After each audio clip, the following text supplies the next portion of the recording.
Looking for the perfect hidden gem for your next night out?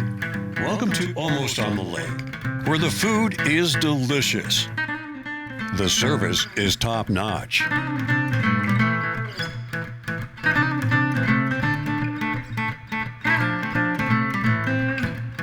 And the atmosphere feels like home. Family-owned and locally loved. Come see why everyone is talking about Almost on the Lake.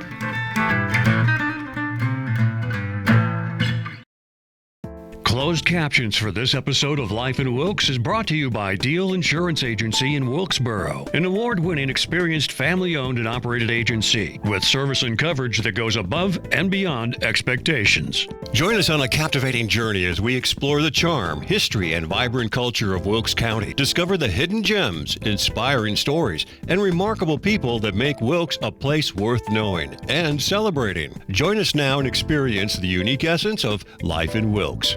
Good morning, Cindy. How are you? I'm doing great. How are you this morning? Oh, it's great to see you. I'm doing great. Got myself coffee. You've got your water. I do. So we're ready to talk. Ready to roll?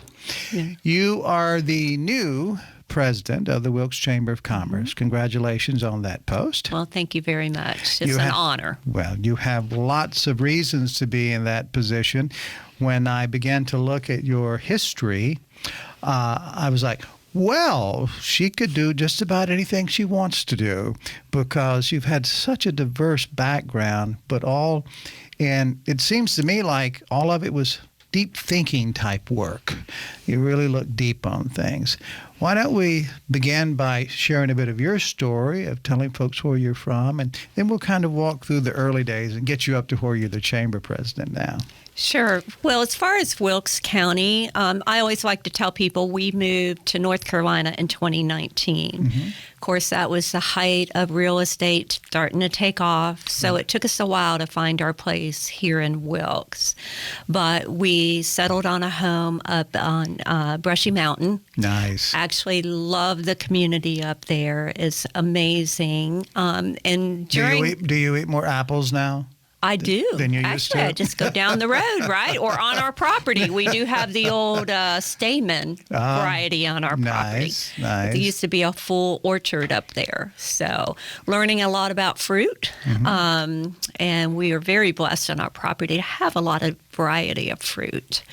But what I like to tell people is, when we were thinking about moving, I told my husband at this phase of our lives, so this was back in 2018, 2019, there's two things if we were going to move that I wanted. And one was to be near the mountains, where let me back up and say he was going to take a job in Statesville, which he ended up doing. But when we were considering it, I said I wanted to be near the mountains where I could touch, see, feel, and know that I'm in North Carolina, not just on a flat piece of land someplace where I might be back in Florida. At that time, I literally took out a map and looked. I did not know anything about this area. Had heard of, obviously, Boone and actually Moravian Falls through our church in Florida, but just figured out where we could be, where that could happen. But you were more purposeful than just closing your eyes and putting your finger on the map. Absolutely. Okay.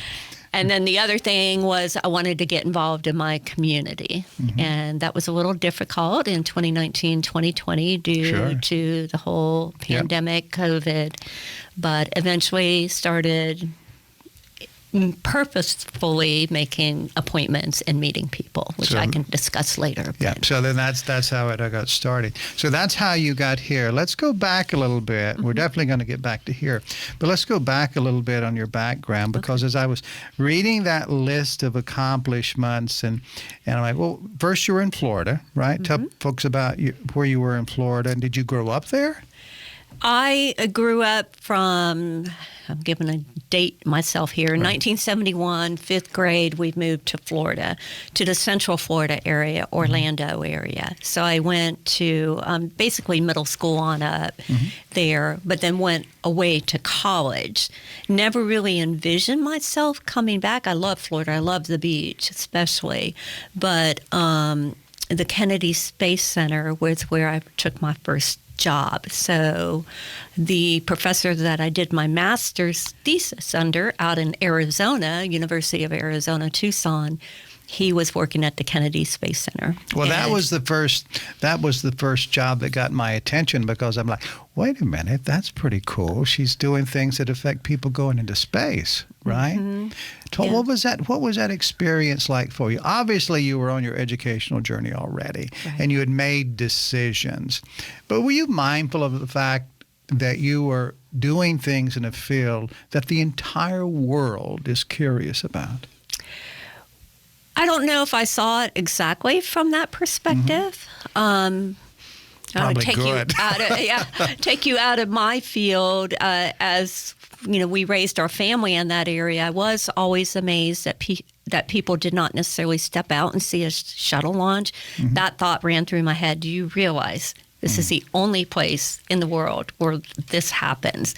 But when I was early in my career, it was fascinating work to me, because what we were doing, we were studying the medical problems that the astronauts have in space, and then using exercise as a countermeasure prior to re-entry to prevent those for the astronauts. So that was fascinating, and to see that actually being done by the astronauts and how that alleviated their rapid re-entry to a gravitational. Was the medical field part of what your studies had prepared you for, or was that merely part of piece of this academic puzzle you were working on? No, my master's degree was in exercise physiology. So it was applying that to aerospace physiology. So exercise matters? Oh, absolutely it does. Yeah. Right. So were the astronaut, but by this work that you were doing, did it lead to something? Did it lead to more focused attention to certain types of exercises, or the fact that this will make a difference? In the astronaut corps, absolutely. Mm-hmm. I wouldn't say outside of that, of course, did it, because really what we were doing is dealing with a term called orthostatic intolerance, where your body gets used to a weightlessness condition. Then all of a sudden you're put in a condition where gravity and your blood is pulling into your lower extremities, because now you've got muscle atrophy and various components, a lower blood volume, so on and so forth. So that's where you're intolerant and sometimes fainting, or the effects of G-forces take. So by doing a bout of exercise, whether that's on a cycle ergometer, arm cycle ergometer, whatever, you increase the blood flow to your heart prior to reentry. Right. So it really became something that the astronauts did prior to reentry to help them adapt. And were you able to witness the difference that it made for the astronauts? Yes and no. Mm-hmm. So our research was more fundamental, getting ready for that, not always on the astronauts themselves. So we would have research studies that would address that. We would literally put people in a orthostatic intolerance piece of equipment that would simulate what was happening during reentry. And we would look at the data there and then utilize exercise and go through the whole protocol. But so I wouldn't say that we directly worked on the astronauts. I'll tell you this. I worked up to the day that I had my first child, literally was out walking at noon that day and had her later that night. But soon after I went out, because of having her, they ended up doing more on the actual astronauts and bringing them into the lab. So I kind of missed that. But you certainly were able to sit back and watch that evolve. Oh, yeah. And it's clearly become part of the normal now for all astronauts. Unfortunately, we don't have shuttle astronauts anymore, but yes. Do you think that'll come back? We'll see. Yeah. We'll see. Time will I think tell, it's being privatized in a lot of ways. Right. So, yeah. Well, anyway, thanks for your work on helping that entry to be less painful. So that's good. Okay, so that was one of those pivotal industries that you were involved in. Did you go on to use that science, that work, to go into other fields? You know what? So what happened was I decided to stay at home and raise our children. I looked at going back, but during that time that I was at home, my husband has a manufacturing background. And so just to kind of fast forward a little bit, we ended up acquiring a manufacturing arm of a company, a robotics company that he was working for. So with that, then that was kind of my entry into entrepreneurship and small business. So I never really went back to the medical. Well, you did in the sense that you were growing your own humans, so that was a good thing, right? It was a very personal experiment there. That's great. So that's a great. But how often is that the case? I mean, especially as now you see, and much of your past years of work has worked with entrepreneurs and small and mid-sized companies, and shifting and changing is part of that, right? Right. That was really when we took control of that manufacturing business. I mean, I was so new to the business world. You know, I took an accounting class, and I didn't know anything really. Right. I was always on the academic research side. So I launched in. I will say this. I took a book, The E-Myth. I don't know if you've ever heard of it, by Michael Gerber. Yep. And I tried to put his systems in place in our business. And I really loved doing that. And that was kind of I really like this. And eventually we sold that business. But that was kind of the launching pad. I give a lot of credit to my husband, too. If it wasn't for him, I probably would have gone back into research, and there's a part of me that missed it, but was so occupied with 4 children and our own business that it just kind of went the other direction. So you were balancing things, but you were still using your analytical abilities, the education. A mind educated is educated, right? Once you learn and you learn that you can learn, properly said, I'm not sure, but the idea, you found a book, you said, okay, this is going to happen. I can do this. And then you did it. Yeah. And I found out that I loved it. Yeah. And so we did it several more times. Right. In different arenas. Yeah. What are some of your big memories during that journey as an entrepreneur, as the small to mid-sized business owners? What were those obstacles that you and your husband faced that you had to breathe deep occasionally when you made decisions? Cash flow. Right. You learn that for a small business, that's tough. Sure. And sometimes you have to make decisions. There were times in our businesses where Jim and Cindy didn't take a paycheck because we needed to pay our people. And, that's tough. I mean, it's not just a decision because you're right on the edge, too, trying to push this business forward, but it's the right thing to do, in our opinion. Right. The other thing is to trust your instincts. So often we think, well, they're doing it this way and they're doing it that way, so we should do it this way and that way. Whereas you just need to go with your gut a lot and do what's right for you, because there's not one way for everybody. Sure. Is there a degree of, when we talk about that gut instinct, that gut feeling, doing what we really feel, there are times that we may feel things just because that's what our buddies are talking about, and it's not really based on sound business decisions, or maybe you just haven't developed that critical thinking skill. I mean, how do you balance that out? Because the gut feeling, it depends upon who you are and where you are and what your background is as to how that feeling might manifest. Right. Let me back up and say, I would look at other businesses and just see how they're doing and operating. And I'll give you a practical example of what we kind of went against the flow on that was successful. But for me, it's taking all that in. I always tell my kids, when they were like stressing over something. And it's like, should I do this? Should I do that? I'm like, go gather all the facts. And once you gather the facts, it'll become clear what you're supposed to do. And I think we need to do the same thing in business.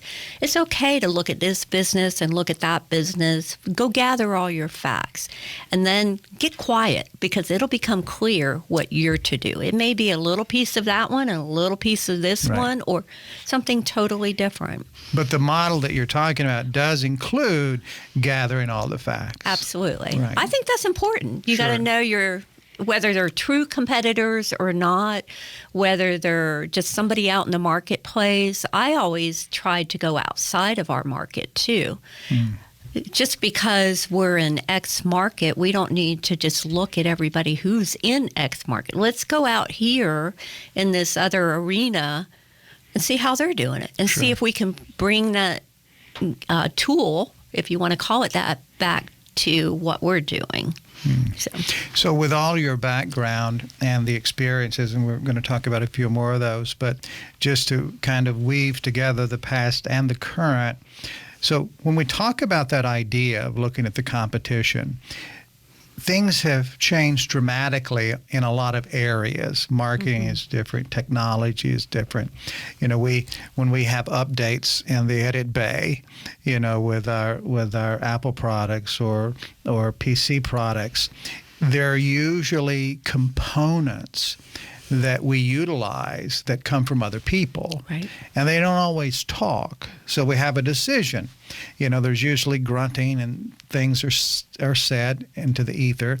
And because, you just got to figure it out, because the people who, those other components, maybe it's a software for editing or a little piece of it, just a little piece of it, not the whole thing, just this one thing does this, and we need it to do that.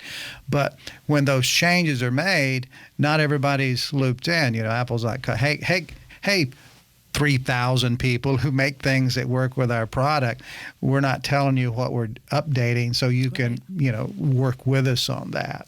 So that's changed. That's changed the field. So has it opened up the field from the way you look at business, and that's what you're going to be doing with the chamber, lots of businesses, all sorts of businesses, that your comparisons are not just the people in the community, but it's a much bigger field now than it once was. And there are certain things that are level. So certain technologies, it doesn't matter where they are, right? Right.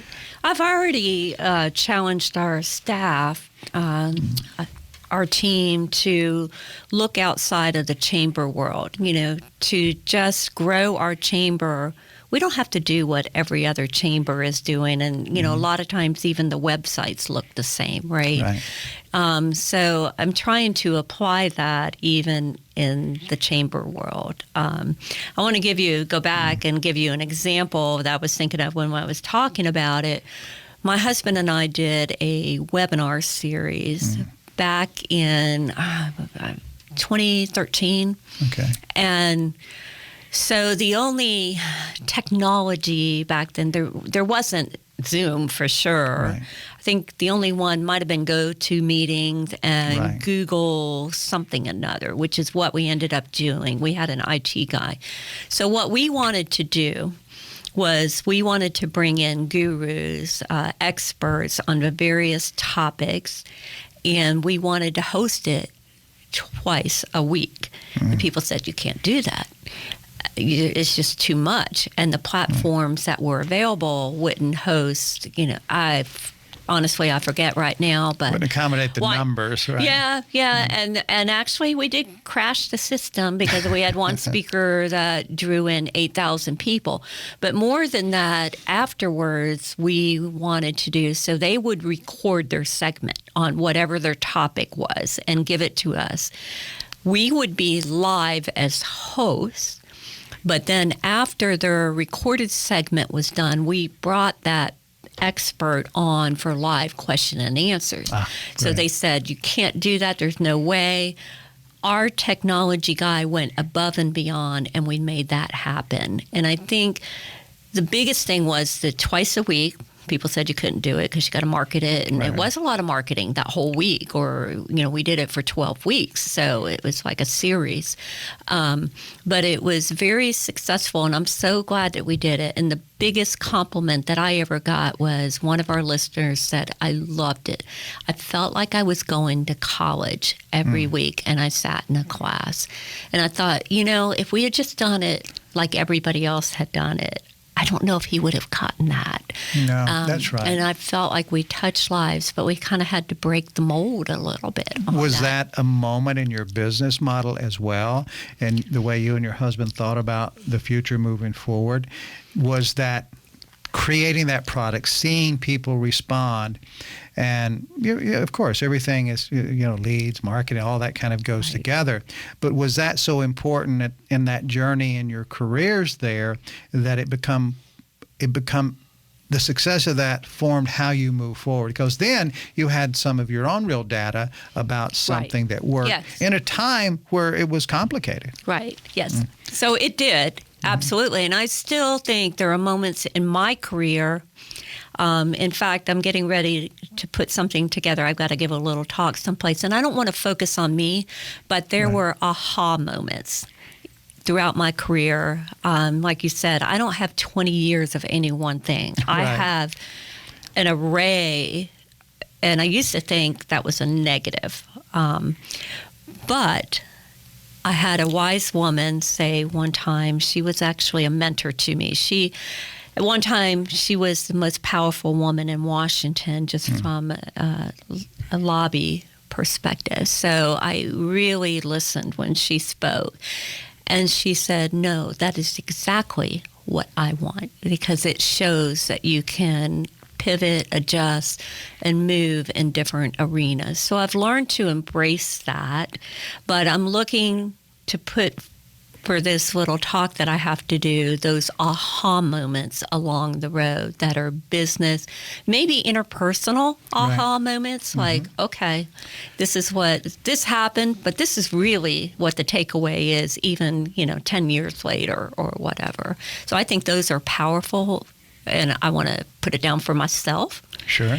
As well as my kids. I think that's wonderful, because those moments, a lot of times when we're going through the difficult decisions, sometimes it literally is the survival of your business, right? Oh, absolutely. It's the survival of your relationship. All those things are there. And once we get past it, sometimes that was such a stressful moment, we just don't want to think about it anymore. But that's where that's where those moments are, those aha moments that you're like, wow, we did that, and we can do other things too. Yep. And it empowers you, doesn't it? You don't want to stay in the past, but you do want to learn from the past, in my opinion. Sure. So, and that's what they do. They highlight those. And none of it's that long ago, is it? No, it's not. And it's all relatable. And getting through most of our problems in life are the utilization of certain aspects of the past, either the certain aspects of the fact that we've gotten, or researchers, or our doctors, or whatever. We're counting on their knowledge. And it's based upon their aha moments. Aha, that's your book, right? I don't remember. Didn't Thomas Edison have like an incredible amount of failures before enormous amount. Enormous amount of failures. But he kept on going and kept utilizing, what he learned. That's and right. I think that's what life is about in any arena. I mean, we're talking business, but in life in general. I think that's really important for entrepreneurs as well, and as you have chamber members and business folk in general, just knowing that there's always a past, there's always a future, and it's the now of how we are able to manage that now that's going to affect our tomorrows and how we feel about it. Right. Because we can make some decisions that we don't even want the tomorrows. We just see it, it's over. But you don't always have to. You don't always have to stop. There's a way to move forward. And thinking about the chamber, the power to me of being a chamber member and part and engage with the chamber is you don't have to go through all that. Somebody else has been through that. And if they share it, you can glean a nugget and improve whatever you're working, or not go down that path because they've had that experience. So that's really something that I see the chamber being a unifier in that and bringing people together. So when you're looking at what you're doing now, because you are in that position as a chamber president, but if we look back, you are using the different components of your life to uniquely qualify you to where you are now, because we can't say, oh, well, you were the chamber president in Columbia or wherever. This is a new position for you. Your previous assignment was with another person in North Carolina who was also in Washington, right? Did your time with her, was that an experience level also that you had not had, and now you say, aha, now I see why that relationship, that work also even more qualified me for what I'm doing now? Absolutely. And I'm very grateful for that opportunity. And at some point, maybe not in this arena, but I can, share how that even came about. I didn't seek that, but I feel very fortunate to have been a part of that. I do have, we won't get into it, but I do have a political background in organization and running and so forth. But this enlightened me to other things. More than that, and I am very grateful because when I said I want to get involved in my community, that community became 12 counties, not just one county. Right. So when I think about that role and what it did for me and the role that I am in now, it developed the relationships across the region versus just in Wilkes County. And that's important, isn't it? Oh, it's very important, and it's very valuable to me, just not only from a professional level, but even a personal level. Our work with Life in the Carolinas, that's 16 years, but has been going. And I always contend that what's great for Wilkes County is great for the Carolinas. What's great for Raleigh is great for the Carolinas. What's great for Mount Airy is great. What's great for Wilkes is great for the state, for the region. It's the better we are, the more aha moments. And I contend that an aha moment in Ashe County can ripple around the world. Oh, absolutely. Just that one aha, and an entrepreneur or an educator or whoever has it, and it affects a decision that's made and other people join in, it can literally change everything for the better or for the worse if it's the wrong aha, right? Right. It can go either way. You learn from it, right. So it's balancing. Well, I think that's wonderful that you had those relationships, because you can look at those collaborative efforts, right? Right, yep. And as the president of the chamber, I have experts, business leaders, even in other areas that I may not find in Wilkes that I can lean into if I have a question and get their expertise. And you've also been involved with Wilkes Economic Development, right? So to me, that's incredibly beneficial for where you are now. You're not coming in, you move into the area and just get started with the chamber. You have all of these knowledge points that are there now. Right. How does that serve you better? Well, I'm going to talk about the EDC, the Economic Development Corporation. I became a board member, and then they asked me to help them with their recent fundraising campaign. And it's another thing like my previous employment.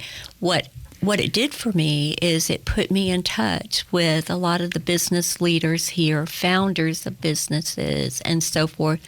I was doing site visits or even just phone calls in some cases. But it was there that I learned a lot of the stories of Wilkes, how something got started and where they are today. I would have never had that experience without helping the EDC with that. So I'm extremely grateful for that. So that focused more on Wilkes and really got me, first name basis with people I would have never met. But understanding their story was so important to me. And really, it made me fall in love with Wilkes even more, just hearing those stories. The power of story is enormous. We were talking before we rolled cameras this morning, and that idea, look, a great commercial is a great commercial. And, I mean, you spend a lot of time making great commercials, but we don't get from a great commercial what you and I are doing now. Yeah. So I think a great commercial can get your attention. Then you want to take a look and get to know people and get to understand. So your time of getting to understand who these people are and the history, the foundation, the fundamental. I can tell you the history is our most important asset. Because there all the answers are. Yeah. All those ahas that they had is very important.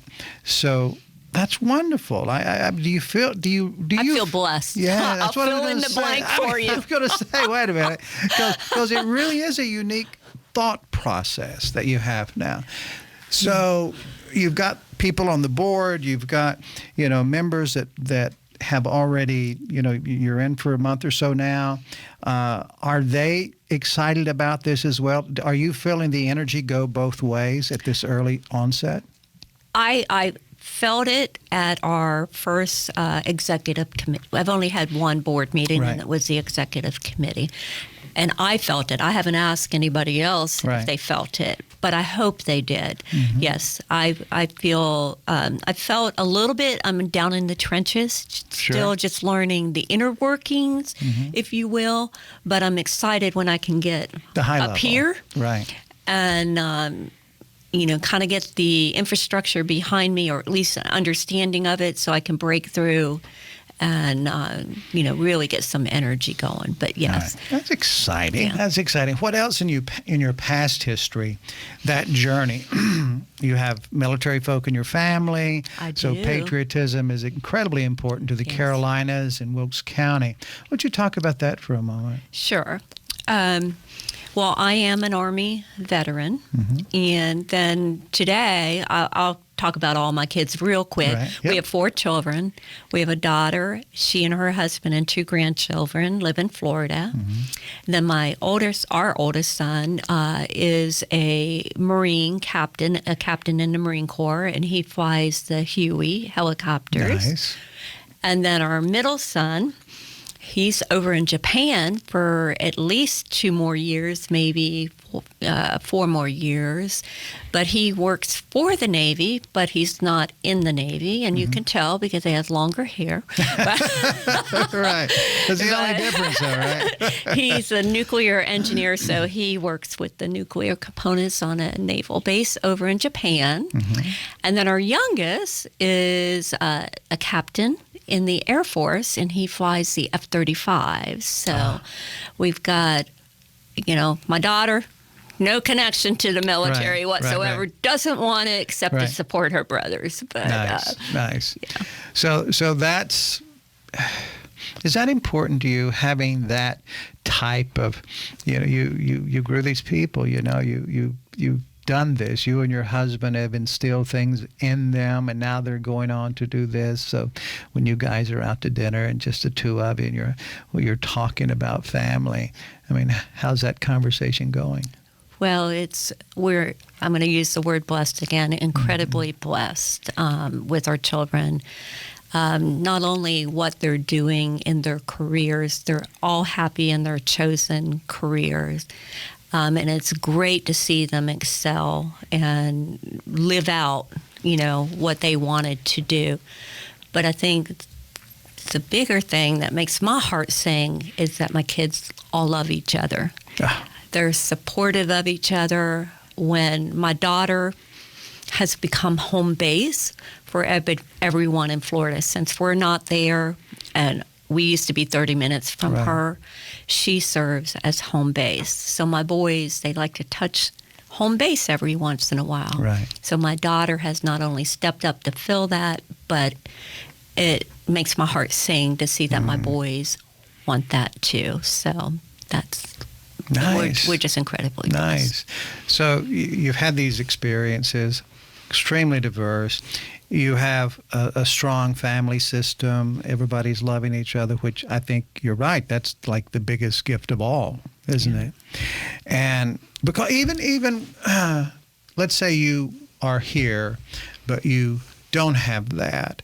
I don't know that your empathy, your caring, your understanding would be the same for the community, people you encounter, if you didn't have that part as well?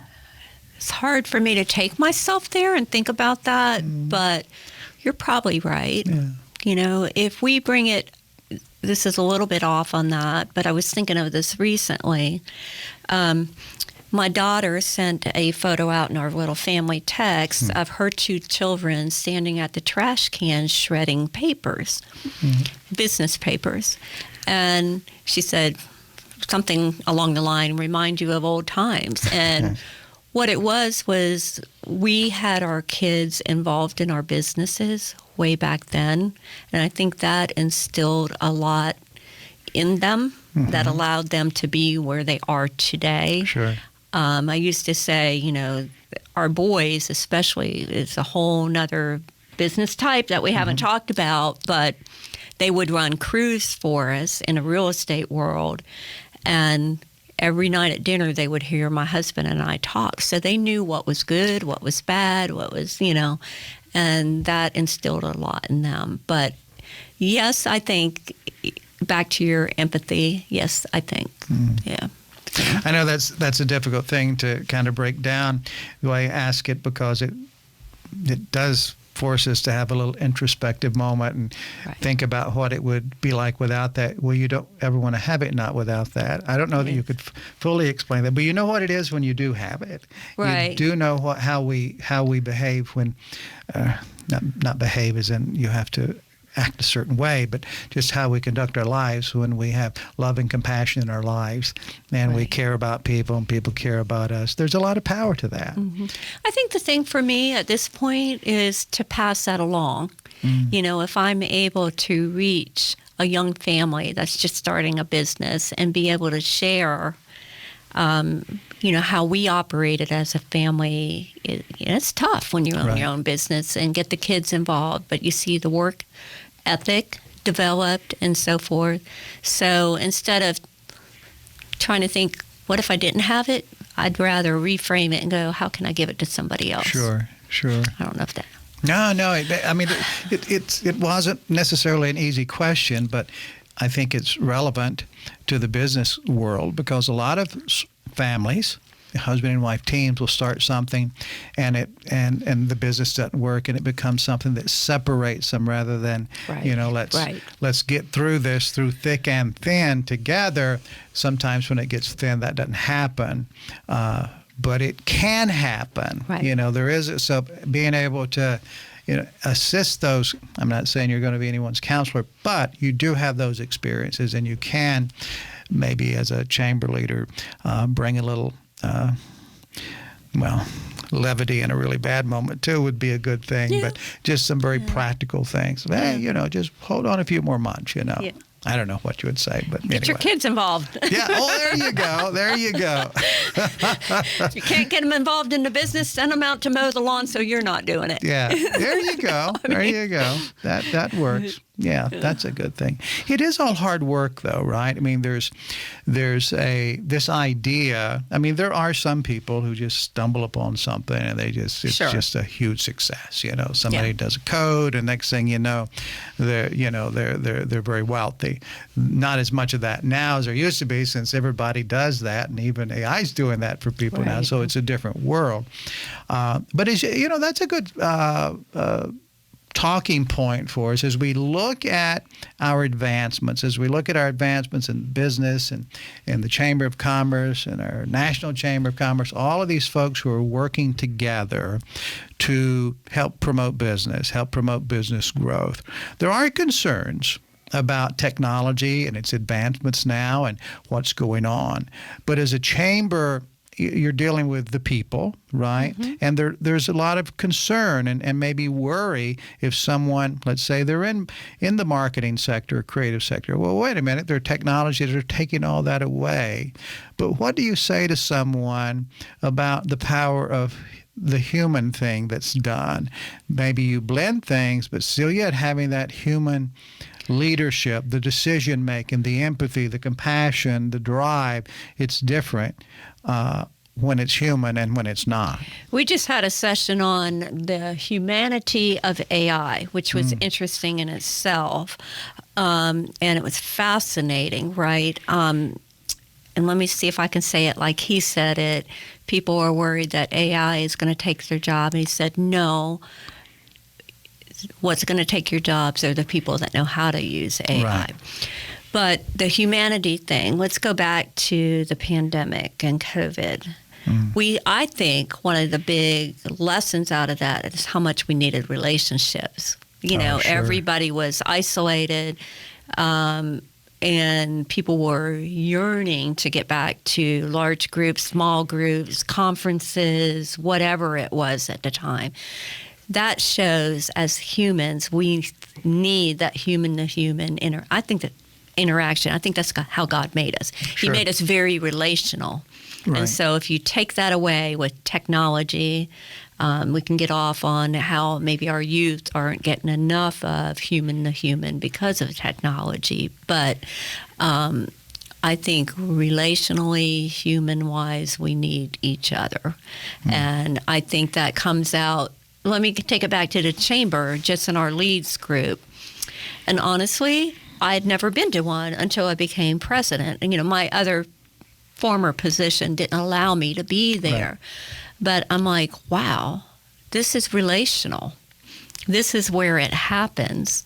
This is where, someone gleans a nugget from somebody else. Sure. I tried that. This didn't happen. Or, oh, maybe we can do business together, right. And make this happen over here. And so that just shows the power of that relationship. And that's the importance of the chamber, is allowing that to happen. We don't have to be independent out there, right. and be afraid of, somebody as a competitor.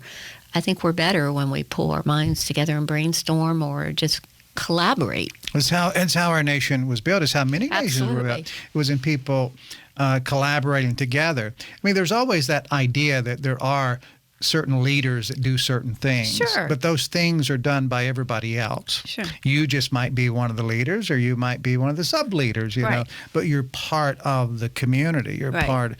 part of the culture. So that's important. Anything else from your past that you feel uniquely qualifies you? Or, I mean, you're already qualified. You already have the gig, but just that I should frame that differently. But are there things that you've experienced in the past that give you tools that you bring to this position now that maybe will help you see the issues and also be there to respond to help people when they might need it? Yeah, actually, when I interviewed for the position, I used the example. First conference I ever put together was a real estate conference, and it was called REI Tool Belt, Real Estate Investing Tool Belt.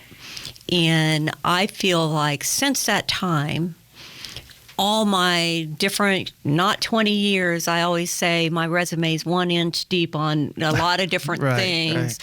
But it's given me a tool belt that helps me to be able to discern certain things, see a weakness over here, guide over here. It's given me an incredible tool belt to utilize in the position at the chamber that I have. I did not really see someone nudge me to apply for this position, and it wasn't until I started reading and learning about it that I realized it does bring everything together that I've done. From the event, from small business ownership, and one of the leaders I met here in town, I've never thought about it, but in one of those visits with the EDC, he said, there's a huge difference between being a small business owner and an entrepreneur. And I was like, never really thought about that, but wow, yeah, I see that. So having even done both of those adds to it. I think working with people the way I did in the political arena and having to build relationships and manage a big team of people helped me to, learn people skills, if you want to narrow it down. Right. And you were dealing with, maybe you had people that had an overall arching common belief, but then But that's we're all just, human. We'll get back to the human thing. That's just the highlight. Everything else is completely different. Yeah. It is totally different. So how do you, managing that, that's the thing. I'll share this with you. I think it was about 2015, and coming out of our business, and maybe it was 2016, some political work, and I thought, I haven't updated my resume in a long time. What if I wanted to re-enter the workforce? So signed up for this resume, developing class, building class or whatever. And there was just a handful of people, and there were about 6, 7 people. And so the instructor, who I related to very quickly because he was a former drill sergeant, so I liked him, he was like, right. But he said, okay, we're going to go around the room right now, and I want you to tell me what it is that you're after. And I thought, oh my gosh, I don't know. I'm just here to write down what I've done, not what I'm after. And with only 6 people in the room, I'm like, whew, he's going to get to me quick. I better. Right. And, you got the nurse over here and the teacher over there. And I'm like, I don't know. But what came to me when he came to me was, I want to lead an organization that will enrich and impact the lives of others.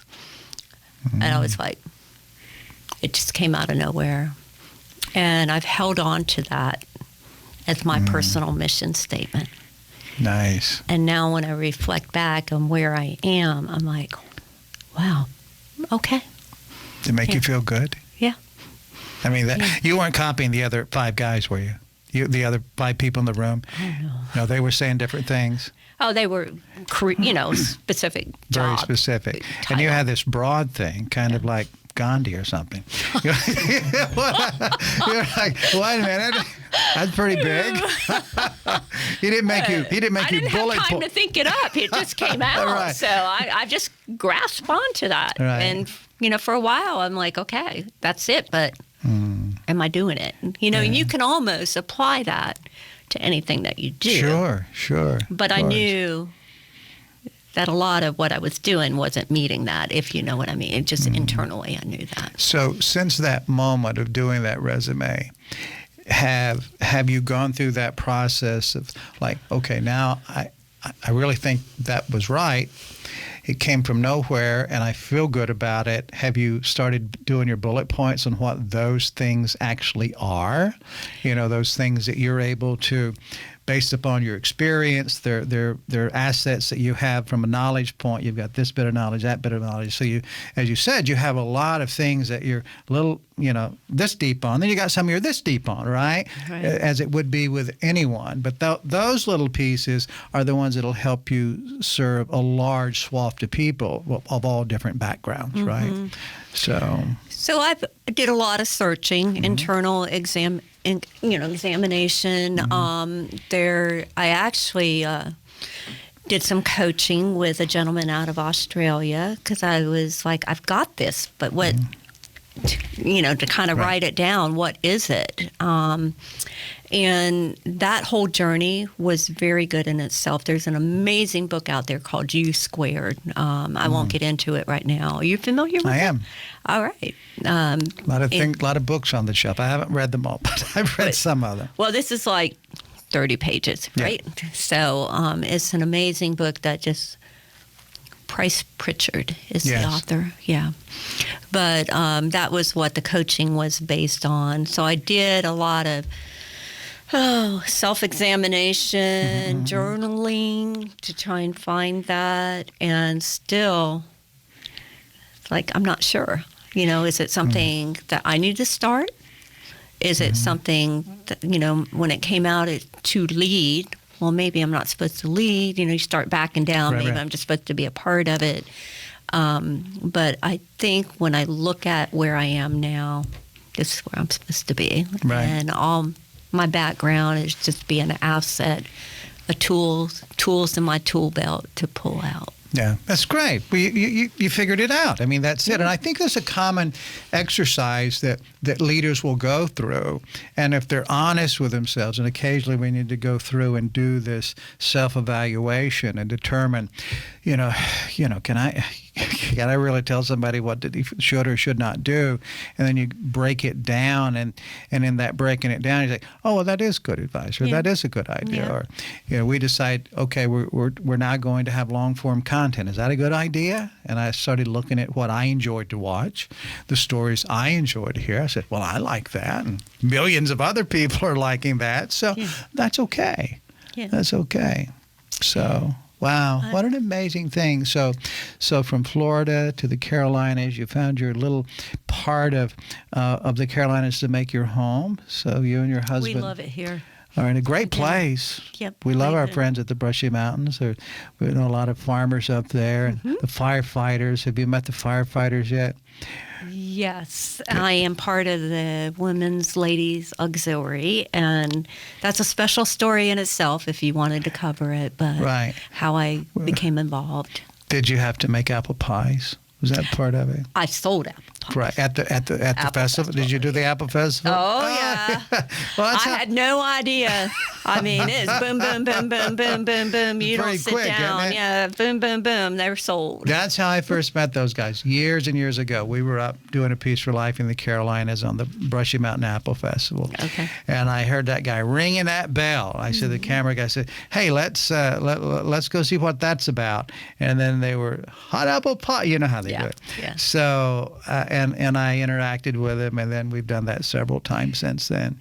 I'll ring the bell for them right now. And what an incredible group, and what a true blessing to have our volunteer fire departments, whether it's up there or someplace else. The hours that they train, the calls that they go on, any hour of the day or night, it's just incredible. I think we should certainly give attention to our firefighters, and both paid and volunteers. Absolutely. But without the volunteers in Wilkes County, it would certainly be a different story during insurance rate time, because your insurance rates for your house are affected by how close your fire department is. Yeah.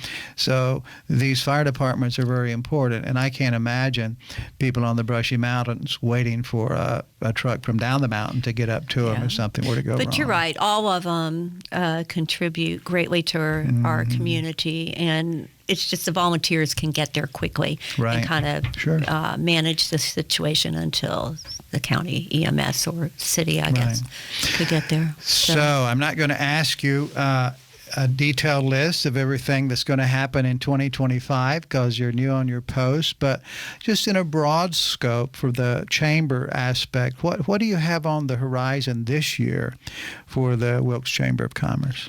Well, event-wise, we're doing Chamber Night at MerleFest on April 24th, and we're really looking forward to that. We've got some new vendors for Taste of Wilkes for the meal there.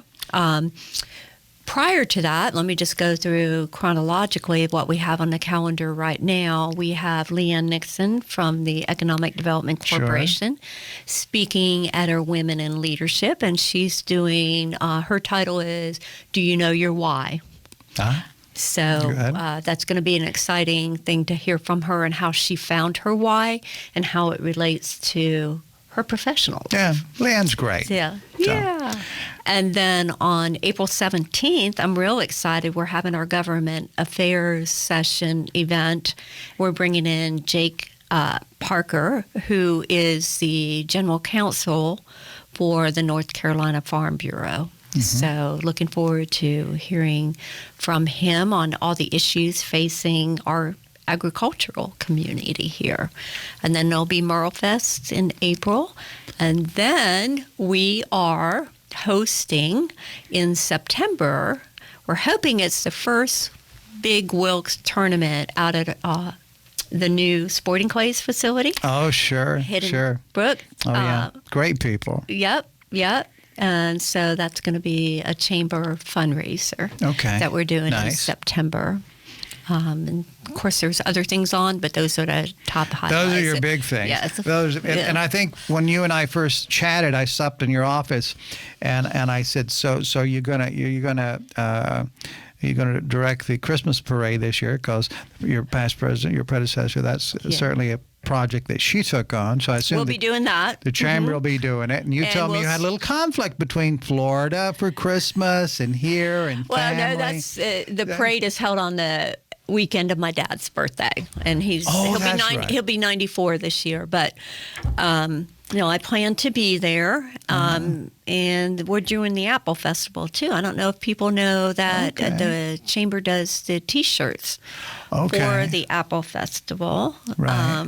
and then we got Leadership at Wilkes going on from August to November. Plenty of things. Plenty of things. Well, I'm impressed you didn't look at notes for that, and you just were pulling out of your mind. So that means you've got to. I was going to say you've got to use mine. That doesn't sound right. But you have a very... Sometimes it feels that way, for sure. Well, it's been used and exercised well, so you can remember lots of things. That's a good thing. Well, we're liable to say anything. Thank you so much for coming in. This has been great. I've enjoyed it, yeah. It wasn't painful, right? No, it's great. Yeah. I appreciate the time. Yeah, it's all about you. Well, look, why don't we just try to get together quarterly, and then that way we can talk about things that are happening. Because I'm just suspicious of the fact that you're going to have progress that you can talk about on an ongoing basis. Because when your heart's to help people and you really do care, it does make a difference. Yeah. Well, thank you. Well, thank you. Thank you for spending time with us on Life in Wilkes. We value you as a viewer and appreciate when you share the show with your friends and family. Be sure to bookmark our channel and join us again on the next episode of Life in Wilkes.